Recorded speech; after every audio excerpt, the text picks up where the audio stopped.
सुना ही था आपने।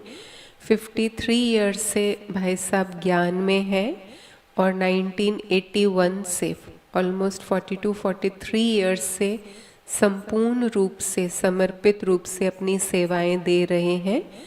आप जींद से हमारे बीच में पधारे हैं और शुरू से जींद में ही आप विजय दीदी जी के साथ रहकर उनके राइट हैंड बनकर सेवाएं दे रहे हैं।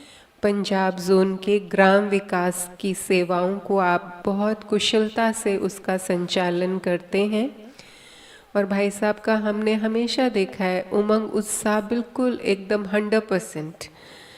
जहाँ पर भी भंडारे की सेवा होती है बहुत विशेष सेवा है, सबको संतुष्ट करना, ना ज़्यादा पड़े ना कम पड़े, ये इतना बैलेंस रख के भाई साहब ये सेवा करते हैं और अनेक ब्राह्मणों की दुआओं के पात्र बनते हैं। अभी भाई साहब को हमने विशेष कहा है कि कुमार जीवन में क्या चैलेंजेस आते हैं और कैसे अपने अनुभवों से हमें उनको बहुत इजीली क्रॉस कर लेना है। आपके इतने लंबे टाइम का ये अनुभव है आपके जीवन का, तो वो अनुभव आप हमारे बीच में शेयर करेंगे। आदरणीय विजय भाई जी।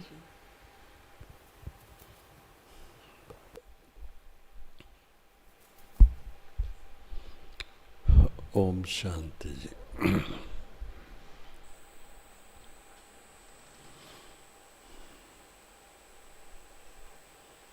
मैं जी ने बताया कि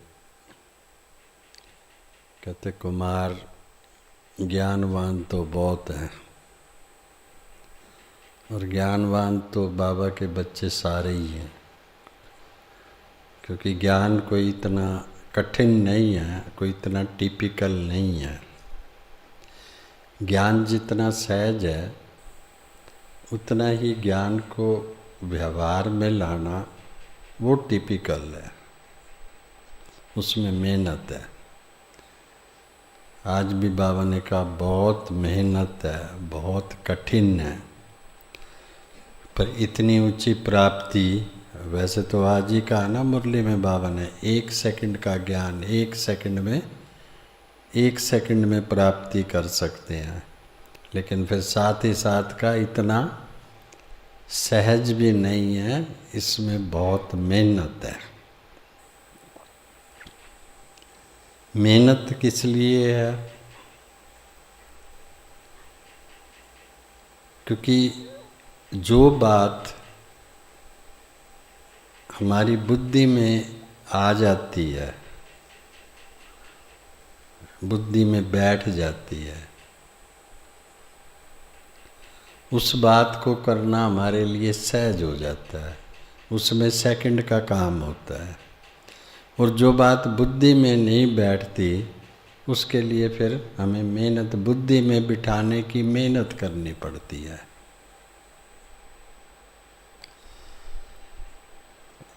आप प्रैक्टिकल लाइफ में देखते हैं, ज्ञान तो हम सारे ही सुनते हैं।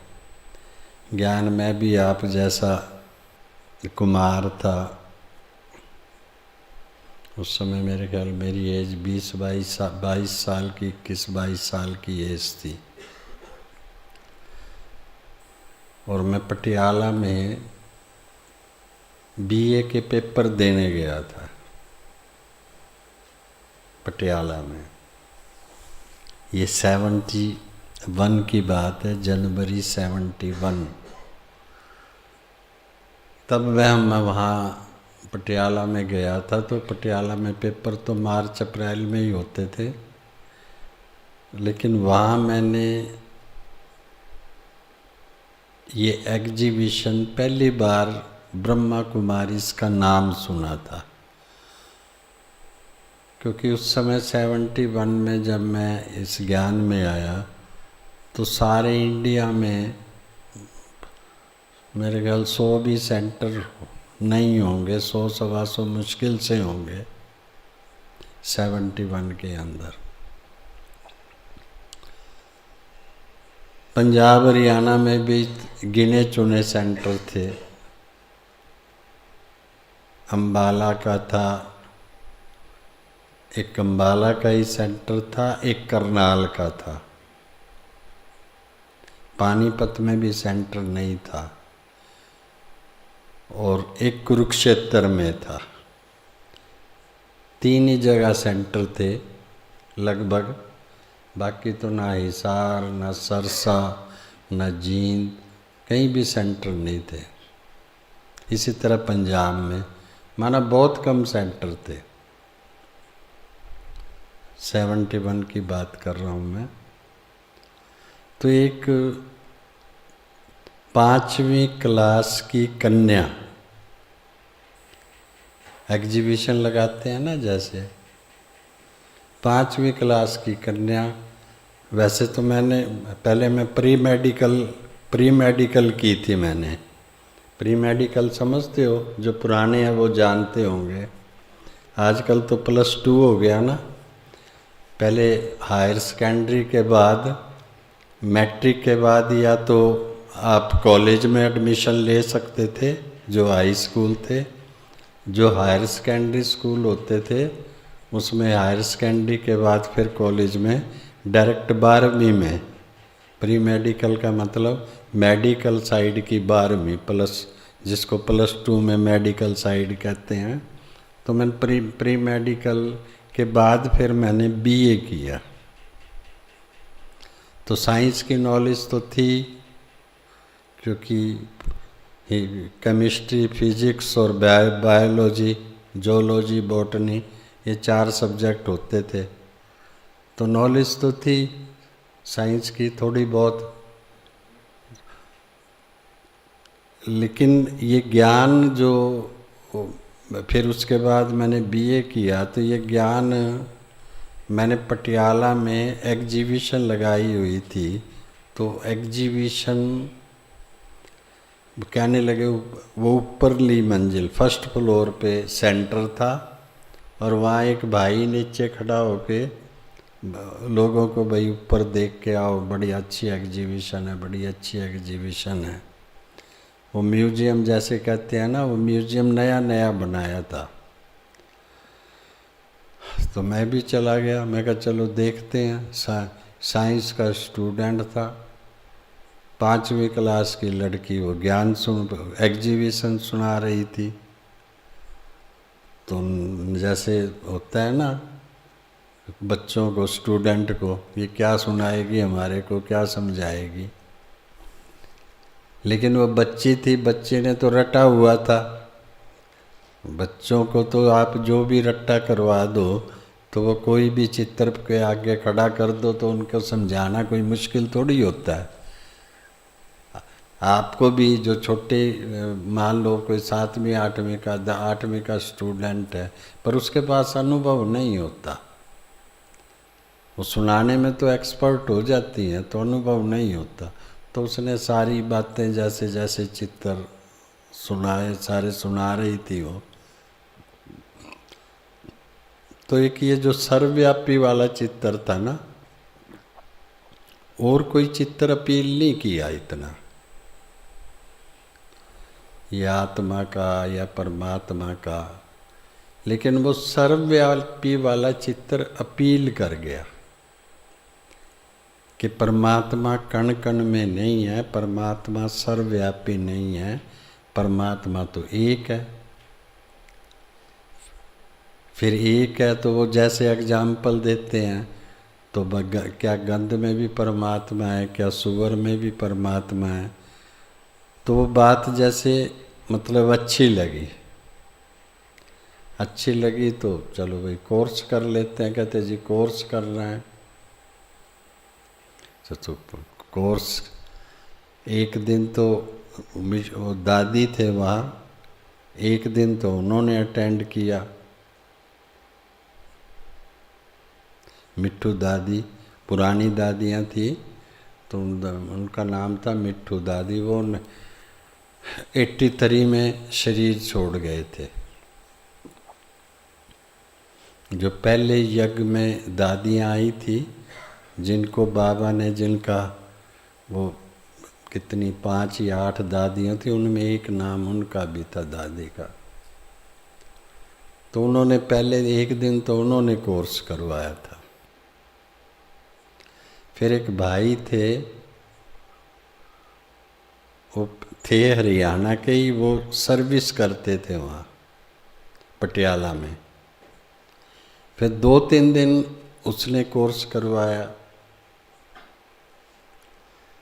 तो उसके पहले मेरे पास भी स्टूडेंट था, टाइम होता था, मैं टाइम पास करने के लिए दूसरे दिन से ही मैं चला जाता था वहाँ।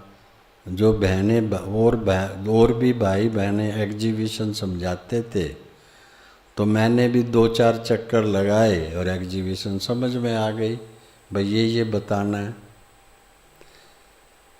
तो कोर्स के 3-4 दिन के बाद ही मैं भी एग्जीबिशन समझाने लग गया, 3-4 दिन के बाद ही। क्योंकि मैं साइंस का भी स्टूडेंट था, तो मैंने अपनी साइंस के हिसाब से भी लोगों को थोड़ा बहुत समझाया।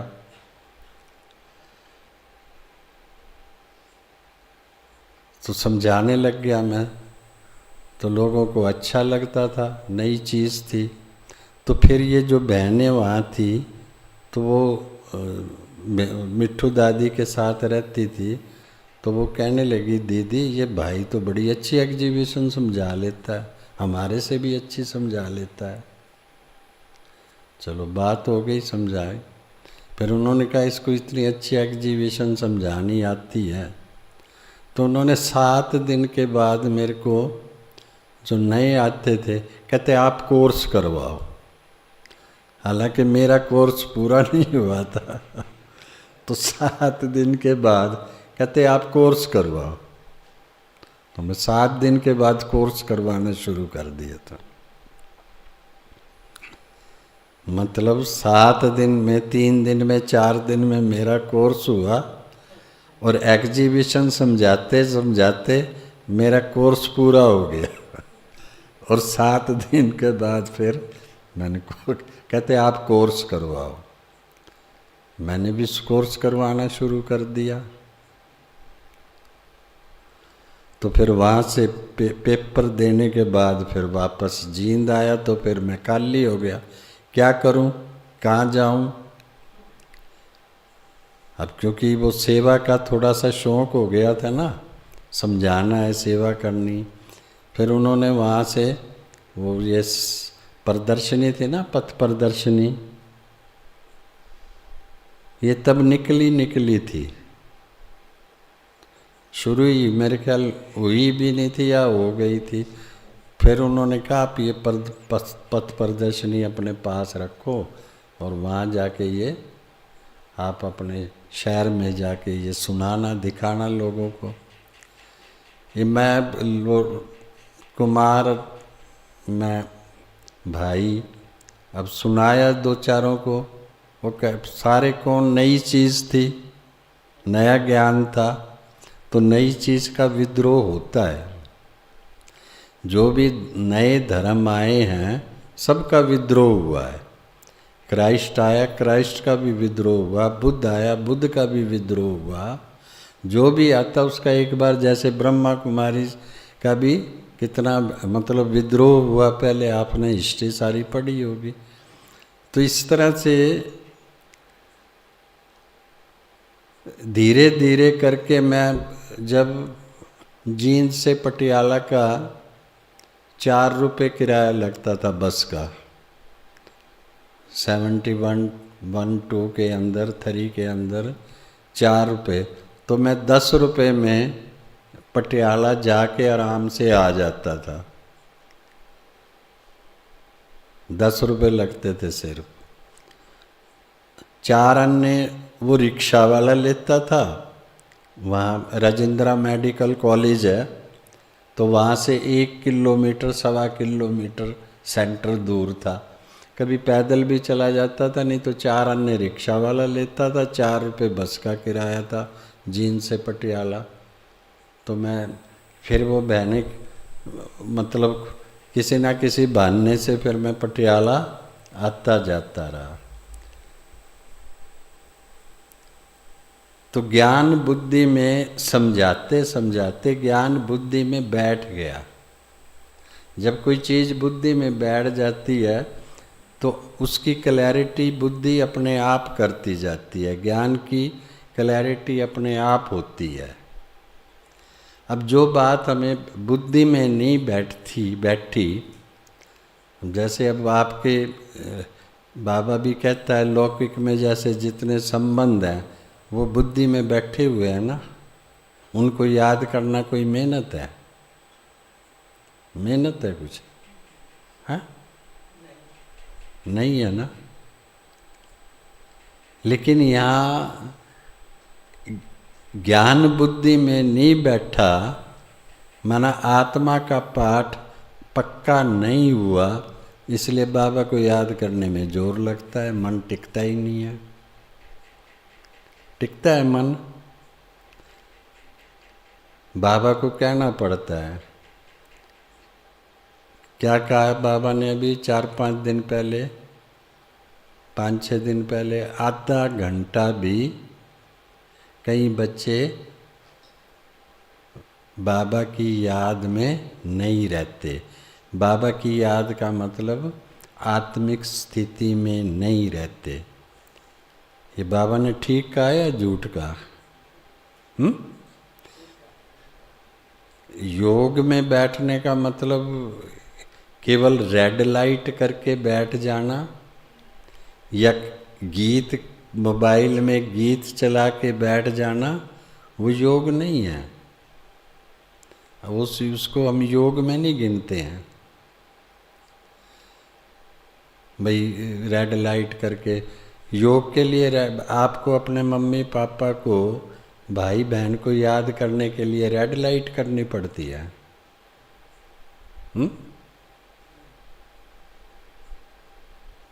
कमेंट्री चलानी पड़ती है। पूछो अपने आप से, कुछ करना पड़ता है, किसी चीज़ की ज़रूरत होती है, आलती पालती मार के बैठना होता है, अपने बाप को याद करना है, माँ को याद करना है। ऐसे करते हैं क्या हम? नहीं, क्योंकि बुद्धि में जो चीज़ बैठ गई वो स्मृति में ऑटोमेटिकली उसको याद करने में मेहनत नहीं होती। एक बार साइकिल चलानी सीख ली, गाड़ी चलानी सीख ली, एक बार सीख ली ना, तो वो हमारे सब कॉन्शियस माइंड में चला गया। तो उसके बाद कोई वो काम मुश्किल होता है, मेहनत का होता है। फिर साइकिल चलाना हो, स्कूटर चलाना हो, गाड़ी चलानी हो, तो उसके लिए क्या करते हैं? अभ्यास पहले करते हैं, उस बात को बुद्धि में बिठाते हैं। जब हम छोटे बच्चे थे तो हमारे बुद्धि में छोटे थे, हालांकि 1 महीने के 2 महीने के बच्चा होता है, उसकी बुद्धि में भी बच्चा फोटो तो देखता है ना, बिठाया जाता है।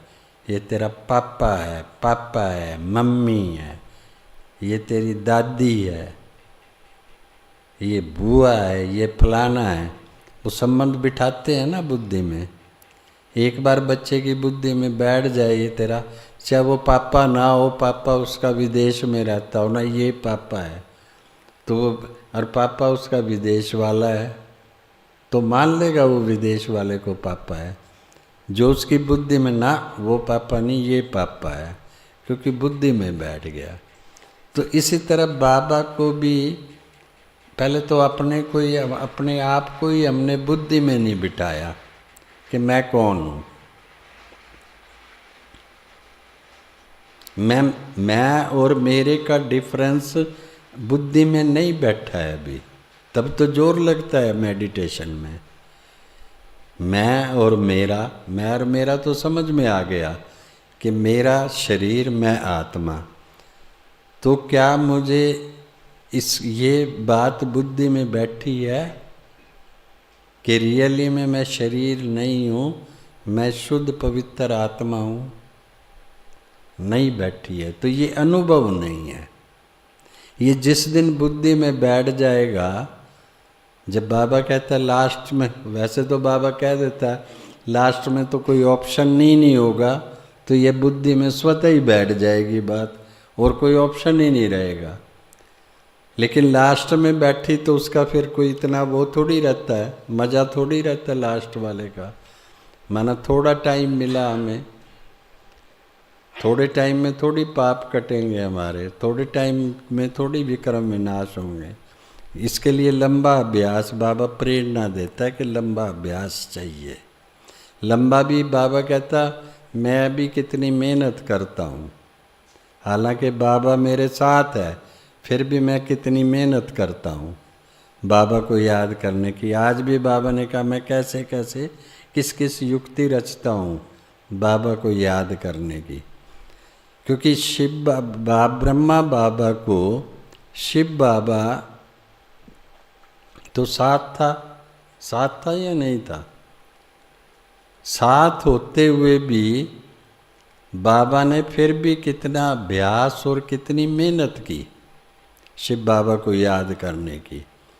नहीं तो शिव बाबा ने कह दिया था ना, तू वही नारायण की आत्मा है, तेरे को भविष्य में नारायण बनना है। फिर बाबा को क्या ज़रूरत थी मेहनत करने की?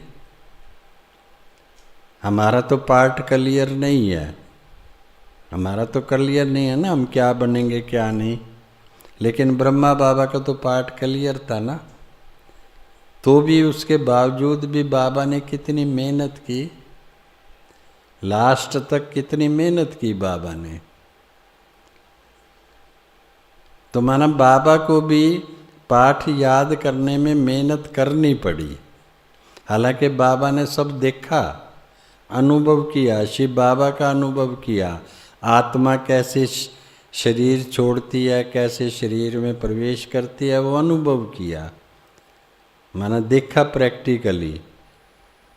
लेकिन उसके बावजूद भी बाबा को भी कितनी मेहनत करके इतनी ऊंची प्राप्ति को बाबा ने पाया, जबकि सारा कुछ क्लियर था, भाई तू नारायण पक्का है। उसके बावजूद भी मेहनत कितनी करनी पड़ी। तो ये जो मेहनत है, ये मेहनत, इसको मेहनत कह लो या ये अभ्यास कह लो, तो इस अभ्यास की हमें सबको ज़रूरत है। और बाबा को साक्षात्कार किसका हुआ था? विष्णु का, माना नारायण का। बाबा को साक्षात्कार हुआ कि तू ये बनने वाला है। जब ये बनने वाला है तो बाबा का विजन, लक्ष्य क्या था? क्लियर था। क्लियर था या नहीं था? लक्ष्य क्लियर था बाबा का। तो इसी तरह पुरुषार्थ के अंदर जब तक लक्ष्य की क्लैरिटी नहीं है, लक्ष्य क्लियर नहीं है, तब तक हम उतना अभ्यास या मेहनत नहीं करते। जो भी बच्चे हैं प्रैक्टिकल में आप देखो, जो बच्चे आईएएस करते हैं उनका लक्ष्य है ना कि मुझे आईएएस क्लियर करनी, आईएएस बनना है। तो लक्ष्य क्लियर है तो मेहनत कितनी करते हैं, कितने घंटे पढ़ते हैं? आप में भी कई बस स्टूडेंट होंगे, कितनी मेहनत करनी पड़ती है? 18 20 घंटे मेहनत करते हैं, क्योंकि लक्ष्य क्लियर है। तो यहाँ भी पुरुषार्थ में हमारा वीक पॉइंट कौन सा है? बाबा स्मृति भी दिलाता है, बार बार रोज याद करवाता है कि तुम ही थे। रोज कहता है तुम ही तो ये देवता थे, तुम भूल गए हो, याद करो, याद करो। बाबा वो पिछला जो पार्ट है वो स्मृति में लाने का प्रयास कर रहा है, वो याद कराने की बाबा मेहनत कर रहा है कि तुम ही तो देवता थे। क्योंकि ये ड्रामा 5000 साल का, ये रिपीट होना है। ये तो क्लियर है ना कि ये ड्रामा है, ये रिपीट होना है। तो भी बाबा वो रिपीट होना है, वो तो बाबा रोज उमंग उत्साह दे के हमारा ये पाठ पक्का कराना चाहता है कि तुम ही देवता थे। अब वो स्मृति आ जाए कि हम देवता थे, अगर वो बुद्धि में बात पक्की हो जाए कि हम वास्तव में देवता थे, तो फिर हमें पुरुषार्थ करने में, माना दैवी गुण धारण करने में हमारे मेहनत खत्म हो जाती है। मेहनत नहीं लगती। और इसलिए बाबा सेवा सेवा सेवा सेवा सेवा सेवा सेवा की प्रेरणा इसीलिए देता है कि ये मेहनत है। सेवा में हम बार बार किसी को आप ज्ञान सुनाते हैं, तो जैसे हमें तो ये अब आजकल तो एग्जीबिशन का रिवाज ही नहीं है। जो पुराने भाई बहन हैं, कुमार जो पुराने हैं, उनसे पूछ के देखो, रोज जो है ना एग्जीबिशन के बंडल उठाए फिरते थे। कभी कहाँ एग्जीबिशन लगानी है, कभी कहाँ लगानी है। और ये कोई भाई मोबाइल में कोर्स करवा दिया, चित्र पे समझा दिया, वो नहीं था। वर्बली सबको समझाते थे, तो वो समझाने से ज्ञान तो बिल्कुल 100% पक्का हो गया समझाने से, और समझ में भी आ गया और पक्का भी हो गया। तो इसलिए ये कोई ज्ञान की जहाँ तक बात है कि वो स्मृति में नहीं है, स्मृति में तो सारा ज्ञान है। अब पुरुषार्थ हमारा, क्योंकि अब इस सृष्टि का एंड पॉइंट चल रहा है, वो तो देख ही रहे हो ना आप, एंड पॉइंट चल रहा है कि नहीं चल रहा है? लगता है एंड है या नहीं है? आज उसको भी मैं, एमएलए आया था, उसको झाड़ का चित्र दिखा रहा था। वो झाड़ का चित्र लगा हुआ है इसमें अपने, मैं उसको कह रहा था कि मैं देखो भाई साहब, ये बाबा ने 87 साल पहले ये चित्र बना हुआ है। और झाड़ के चित्र में क्या चीज़ है? नीचे में कौन है? हैं? ब्राह्मण तपस्या कर रहे हैं, मम्मा बाबा भी है तो ब्राह्मण भी है। और ऊपर में कौन है? हाँ? विनाश दिखाया। और क्या दिखाया? दो बिल्ले रशिया और अमेरिका दिखाए कि नहीं दिखाए हैं? 87 साल पहले बाबा ने कहा था ये दो बिल्ले लड़ेंगे और मक्खन सारा भारत को मिलेगा। अब आपको 10 साल पहले चले जाओ, 10-11 साल पहले, तो भारत की कोई पूछ थी? अब जो हम समय के नज़दीक आ रहे हैं, आज वही अमेरिका है और वही रशिया है। चलो रशिया तो पहले भी मदद करता था, तो आज दोनों कंट्री किसकी मदद कर रहे हैं? सारे किसकी निगाह है, किसकी तरफ है? भारत की तरफ है। कहते तुम जो मर्जी लो, तुम हमारे साथ रहो। अमेरिका भी यही कह रहा है, रशिया भी यही कह रहा है, तुम जो मर्जी लो, हमारे साथ लो, रहो। क्यों? क्योंकि ये अंत का समय है। अब मक्खन तो भारत को ही मिलना है। किसको मिलना है? भारत को ही मिलना है। अब ये सरेंडर है कि नहीं भारत के आगे? वर्तमान में तो ये विनाश का ये अंतिम समय है या नहीं है? लगता है कि नहीं है? या अभी तो चलेगा, दुनिया अभी चलेगी, फिर लास्ट में पुरुषार्थ कर लेंगे? तो नहीं, ये सारी सिम्टम्स ज्ञान के आधार पे क्लियर हैं। तो अब हमें पुरुषार्थ में मेहनत नहीं लगती। पुरुषार्थ में क्योंकि विजन क्लियर है। जहाँ विजन आपका ज्ञान और योग का क्लियर है, तो ना आप में आलस आएगा, ना कभी अलबेलापन आएगा, ना आपको कभी उठने में दिक्कत होगी, कभी भी नहीं दिक्कत होगी, ना किसी काम में आपको कोई किसी चीज़ को बदलने में दिक्कत होगी। क्योंकि अब पुरुषार्थ कुमारों में जो जर्नल प्रॉब्लम है, सेवा खूब करेंगे, मेहनत करेंगे, लेकिन फिर क्या करेंगे? सवेरे उठा नहीं जाता, आलस आता है। कितने कुमार हैं जो सवेरे 3:30 बजे उठते हैं? हाथ खड़े करना, देख लो। बाकी ये नहीं कि आप सेवा नहीं करते, सेवा करते हैं, मुझे पता है। क्योंकि मैं आपकी स्टेज से मैं गुजरा हुआ हूँ। बहुत मेहनत करते थे हम। आपकी तो भाग दौड़ आजकल कुछ भी नहीं रही जितनी भाग दौड़ हमारे टाइम में थी। कैसे बसों पे प्रदर्शनी उठा उठा के, ना साधन थे ना कोई और सुविधा थी, कैसे बसों में उठा के, रिक्शा में रखवा के, बस पे प्रदर्शनी रख के फलाने गांव में करनी है, फलाने शहर में करनी है, वो स्टैंड रख के साथ उठा के भाई बहन आते जाते थे।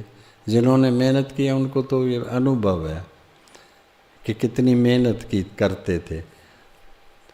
तो अब वो मेहनत के कारण, वो मेहनत आज उसका हम रिजल्ट खा रहे हैं प्रैक्टिकल में। आज हम उसका रिजल्ट खा रहे हैं। वो मेहनत की हुई है ना, तो आज हमारे में चाहे हम वो आयु में कितने भी हमारी आयु हो गई, लेकिन आलस और अलबेलापन आपको नहीं मिलेगा कि सवेरे उठा नहीं जाता, योग नहीं लगता, ये कभी समस्या मिलेंगी नहीं। और आपको कुमारों में यही आलस अलबेलेपन की सबसे ज़्यादा प्रॉब्लम होती। मेहनत भी बहुत करते हैं, लेकिन विज़न क्लियर ना होने के कारण जो बच्चे रोज़ 18 घंटे तैयारी करते हैं उनको आलस आता है। उनके माँ बाप कह कह के थक जाते हैं, बेटा इतना ना पढ़, थोड़ी देर घूमिया, थोड़े दिन बाहर जा, फलानी चीज़ खा ले, कहीं घूम फिरिया। नहीं मम्मी, नहीं पापा। मम्मी पापा की सुनते हैं वो। होशियार बच्चों को माँ बाप कहते हैं बेटा इतना ना पढ़, और कमज़ोर को कहते हैं बेटा पढ़ ले पढ़ ले पढ़ ले, क्योंकि उसका विज़न क्लियर नहीं है। वो कहता तूने दुकानदारी करनी है या घर का काम धंधा करना है, क्या पढ़ना है। और जिसका लक्ष्य क्लियर है, मुझे डॉक्टर बनना है, इंजीनियर बनना है, आईएएस बनना है, उसको कहना पड़ता है कि बेटा तू पढ़ लेगा तो आईएएस हो जाएगा, नहीं पढ़ेगा तो कैसे होगा। उनका विज़न क्लियर है कि मुझे ये एग्ज़ाम देना है और मुझे बनना है। ये बनते सारे थोड़ी हैं, कितने बनते हैं? सारी 700-800 वैकेंसीज होती हैं यूपीएससी की, और स्टूडेंट कितने पार्टिसिपेट करते हैं? 30 से 40 लाख स्टूडेंट एग्ज़ाम देते हैं। माना इतने लोग मेहनत करते हैं। जो 30-40 लाख पेपर देते हैं, ये नहीं है कोई 1 घंटा ही पढ़ के चलो मैं भी देख के पेपर दे लेता हूँ। वो भी मेहनत करता है। वो 18 घंटे करते हैं, वो भी 8-10 घंटे मेहनत करता है पेपर देने की, फिर भी नंबर नहीं आता। इतनी मेहनत के बावजूद भी। और हम सवेरे एक बार मुरली सुन के आईएएस लक्ष्मी नारायण बनना चाहते हैं। वो आईएएस है, वो ये हमारी WAS है, world all mighty service, WAS। Lakshmi Narayan जो है वर्ल्ड ऑल माइटी, मतलब विश्व महाराजन है, तो वर्ल्ड ऑल माइटी सेवा उनकी। हम सोचते हैं हमें 1 घंटा मुरली सुन के WS हो जाएंगे। हाथ खड़े करवा लो, नारायण से कम कोई तैयार ही नहीं है। कोई तैयार है? तैयार के साथ जब मेहनत की बात आती है, पुरुषार्थ की बात आती है, वहाँ देखते हैं तो वहाँ हम अपने आप को कमज़ोर पाते हैं। तो ये कमजोरी, आलस, अलबेलापन कुमारों को, नहीं तो कुमारों जैसा जीवन किसी का नहीं है। 100 कुमारों से उत्तम एक कुमार, 100 कुमारियों से उत्तम एक कुमार। कहाँ तो कितने कन्याएं, एक कन्या 100 ब्राह्मणों से उत्तम है, और यहाँ 100 कुमारियों से उत्तम एक कुमार। कुमारों के बगैर गाड़ी थोड़ी चलती है, चलती है, हैं? सेंटर की धुरी होते हैं कुमार, सेवा की धुरी होते हैं कुमार। बहनें भी हैं, ये नहीं कि बहनें नहीं हैं, बहनें तो बाबा ने आगे उनको रखा ही रखा है, लेकिन कुमार लाइफ भी कोई कम नहीं है। तो इसलिए विज़न क्लियर थोड़ा सा अपना जब तक नहीं करेंगे, मेहनत ये अंदर नहीं अच्छी तरह से होगा कि मुझे कुछ करना है। जब मैंने बाबा को जीवन दिया है, मैं कुमार हूँ, मैंने इतनी दुनिया के इतने ख्वाब छोड़े हैं, ख्वाब ही छोड़ दिए ना, दुनिया कितने ख्वाब लेती है। मैंने इतने ख्वाब अपने उसके जीवन के, पुराने जीवन के छोड़े हैं, तो मैं नए ख्वाब तो कम से कम ऊंचे अपने मेंटेन रखूं। जो नए ख्वाब मैंने लिए हैं, नए ख्वाब क्या लिए हैं कि मुझे नर से नारायण बनना है, नारायण बनना है। तो नारायण बनने का विज़न तो क्लियर हो कि मुझे बनना है। बनने के लिए फिर अपने आप मेहनत, फिर मेहनत की ज़रूरत नहीं है। मेहनत तब करनी पड़ती है जब विज़न क्लियर नहीं होता है। तो ये लक्ष्य हमारा जो है कुमारों का, फिर आलस नहीं कभी आएगा। उन स्टूडेंट को कभी आलस नहीं आता जो हाई पेपर देते हैं, उनमें अलबेलापन कभी नहीं आता। चलो आज नहीं पढ़ता कल पढ़ लूँगा, उनमें कभी भी नहीं आता, ना आलस आता ना अलबेला। वो 1 साल 2 साल कंटिन्यू मेहनत करते हैं, कंटिन्यू।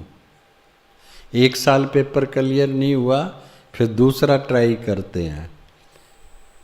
एक फर्स्ट अटैम्प्ट में क्लियर करने वाले बहुत कम बच्चे होते हैं, नहीं तो सेकंड और थर्ड अटैम्प्ट वाले बच्चे होते हैं आईएएस में ज़्यादा। फर्स्ट अटैम्प्ट वाले तो मुश्किल से 20-30 बच्चे होते हैं जो फर्स्ट अटैम्प्ट में क्लियर कर लेते हैं।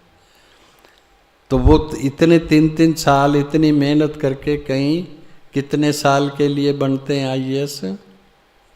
कितने साल के लिए? ज़्यादा से ज़्यादा 40 साल 42 साल के लिए बनते हैं। जो जल्दी से जल्दी भी बन जाए ना, 20 साल में 21 साल में आईएएस बन जाए, नौकरी कितनी है? 60 साल की, माना 39 साल। 39 साल की राजाई के लिए इतनी मेहनत है। और हमारी राजाई कितने साल की है? हाँ,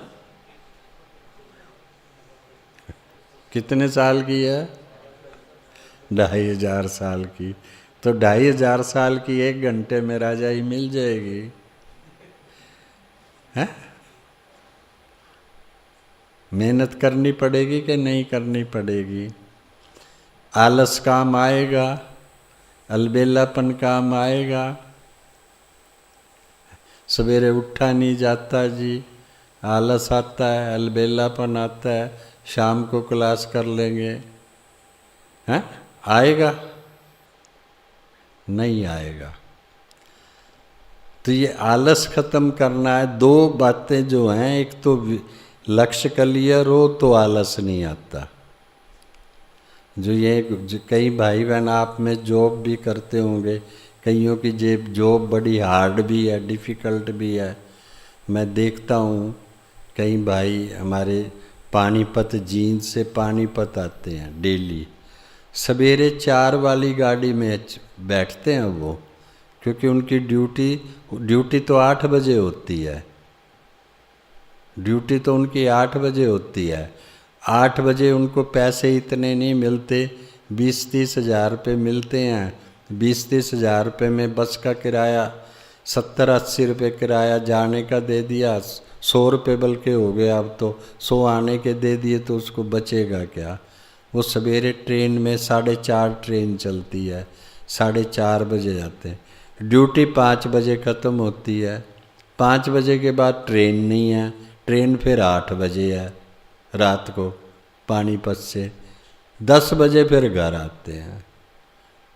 और डेली का रूटीन है, सवेरे 4:30 बजे जाना है और रात के 10 बजे घर आना है। किसके लिए? कि ये 20-30 हज़ार रुपये इसकी जो कमाई है ये कर लूँगा तो घर में बच्चों को पाल लूँगा। तो मेहनत है या नहीं है? विज़न क्लियर है कि नहीं करूँगा, नहीं जाऊँगा, उसको आलस आएगा। उसको सुस्ती आएगी, चलो आज नहीं जाता, नहीं जाना ही जाना है। जाना ही जाना माना विज़न क्लियर है।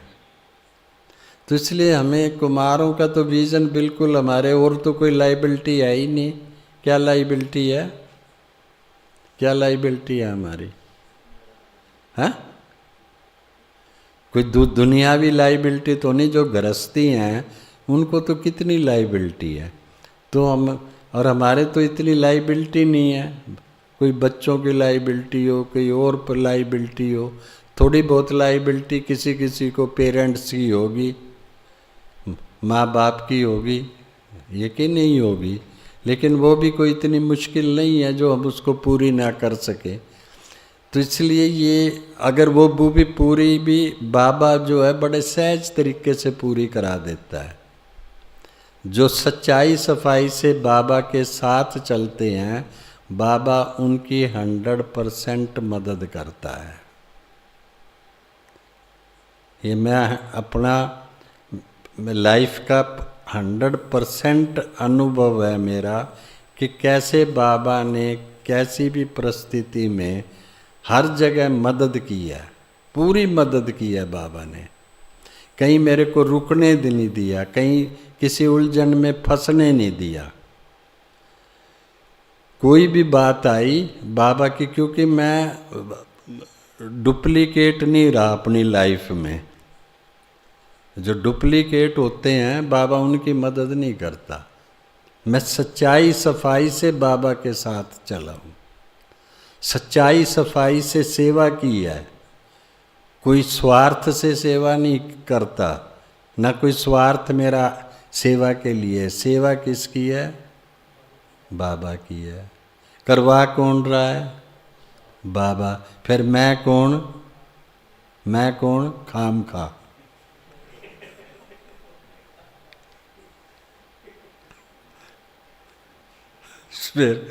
फिर देह अभिमान किसका? जब सब कुछ बाबा का है, बाबा को समर्पित भाव से हम सेवा कर रहे हैं, तो सेवा बाबा की, कार्य बाबा का, करवा रहा बाबा। फिर ये मैं माना देह अभिमान किस चीज का? किस चीज का देह अभिमान? हम सेवा के लिए आते हैं, अपनी कमाई के लिए आते हैं, किसी पे आसान नहीं करते। अपना तन मन धन लगाते हैं, अपने स्वार्थ के लिए लगाते हैं, मानव प्राप्ति के लिए लगाते हैं। पता है लगाएंगे तो मिलेगा, फिर किस पे आसान है? और काय का देह अभिमान है। जितना बीज बोएंगे उतनी फसल काट लेंगे, जितनी बोएंगे उतनी तो काटेंगे। थोड़ा पुरुषार्थ करेंगे थोड़ी काटेंगे, ज़्यादा पुरुषार्थ करेंगे तो ज़्यादा काटेंगे। तो फसल ज़्यादा चाहिए ना, है? ज़्यादा चाहिए ना फसल। तो जहाँ मैं पढ़नी हो वहाँ फसल ज़्यादा है। मैं ये सेवा करता हूँ, मैं ये करता हूँ, मैं ये करता हूँ, माना मैं कहते ही वो सेवा आदि खत्म हो जाती है। तो इस निस्वार्थ भाव से कुमार जितना निस्वार्थ भाव से सेवा करते हैं और बाबा के बन के चलते हैं सच्चाई सफाई से, बाबा आपकी 100% मदद करेगा। 100% 100% बाबा मदद करता है। सिर्फ अनुभव करके देखो सच्चाई सफाई से, बाबा के बन के चलो। जो कहोगे, मन में जो विचार आता है, इवन इतना भी आपको खाने पीने का भी कोई विचार आता है ना, भाई आज आप मान लो घर में भी सब्जी खानी है ना, कोई आपको कोई सब्जी अच्छी लग रही है, मन में भी विचार आएगा ना कि आज ये सब्जी बनी हो तो अच्छा है, ये खाने को दिल करता है। घर में वही सब्जी आपकी माँ बनाई मिले बैठेगी, वही सब्जी मिलेगी आपको। माना बाबा किसी तरह से भी हमें कमी नहीं रहने देता, किसी चीज़ की नहीं कमी रहने देता। पर साथ है, पर वो जो कह रहा हूँ मैं, जो बाबा के सच्चे बच्चे हैं, सच्चे कुमार हैं, सच्चे दिल से बाबा की दिल से सेवा करते हैं, उनको कोई भी प्रॉब्लम नहीं, किसी तरह की भी। और मूंझ जाएंगे, आप मूंझोगे नहीं, कभी भी नहीं। कैसी भी कितनी बड़ी सेवा हो, आपकी ऐसे हो जाएगी जैसे मक्खन से बाल निकल गया, पता ही नहीं कैसे हो गई कैसे नहीं। तो सच्चाई सफाई वाले कुमार जो हैं वास्तव में हीरो हैं, असली हीरो हैं वो। और असली बाबा के बच्चे ही सच्चाई सफाई, बाबा सोच खुद, क्योंकि परमात्मा के लिए बाबा कहता, बाबा को सच्चे बच्चे प्यारे हैं, क्योंकि God is truth, truth is God. परमात्मा खुद सत्य है और उसको सत्यता ही प्यारी है। सत्यता ही उसको प्यारी है या नहीं प्यारी है। आप गलती कर लो, घर आपसे कोई भूल हो जाए, आप उसको जाके बता दो। मान लो कोई वैसे गलती हो गई, आप अपने टीचर को कह दो, अपने माँ बाप को कह दो, मेरे यहाँ ये गलती मेरे से हुई है। एक बार तो थोड़ा सा तो झेलना पड़ेगा, थोड़ा सा आक्रोश, क्योंकि कोई भी गलती करता है तो एकदम किसी को उफान तो आता ही है ना, अच्छा नहीं लगता। एक बार तो बोलेगा, लेकिन दूसरे ही पल, थोड़ी देर के बाद ही उसी से प्यार मिलेगा। कहेंगे ये सच्चा तो है, सच्चाई से तो चलता है, सच्चाई से तो बताता है। माना उसकी माफ़ी भी हो गई और प्यार भी साथ के साथ मिलता है रिटर्न में।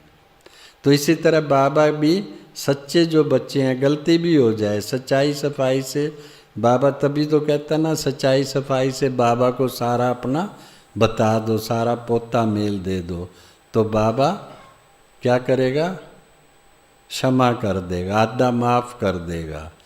और बाबा प्यार से फिर कहेगा, बच्चे कोई बात नहीं, आगे ये गलती ना करना। तो इस तरह से हम अपने आप को बहुत सौभाग्यशाली हैं, सौभाग्यशाली नहीं, पदम भाग्यशाली हैं। ये कुमार लाइफ पदम भाग्यशाली है। अगर ईश्वरीय नियम और मर्यादाओं के हिसाब से इस जीवन को चलाएंगे तो, अगर अपनी मनमत से या परमत से चलाएंगे तो गड़बड़ हो जाएगी। जैसे आज भी ये अनाउंसमेंट कर रहे थे ना बार बार, भाई मौन में रहना है, कह रहे थे ना, मोबाइल नहीं स्विच ऑफ रखना है, मौन में रहना है। किस लिए कह रहे हैं, किस लिए समझा रहे हैं, किस लिए समझा रहे हैं मौन में रहना? क्योंकि जितनी हम आपस में बातें करते हैं, वाचा में आते हैं, तो वो बातें हमारी जल्दी प्रिंट होती हैं अंदर। आप 3-4 घूम फिर रहे हैं, कोई अपने सेंटर की बात बताएगा, कोई अपने सेंटर की बात बताएगा, कोई अपने घर की बात बताएगा, कोई अपने घर की बात बताएगा, मेरे साथ ऐसा हो गया, मैं तो बड़ी मुश्किल से आया हूँ, ऐसे हुआ वो हुआ, तो वो प्रिंट जल्दी हो जाती हैं।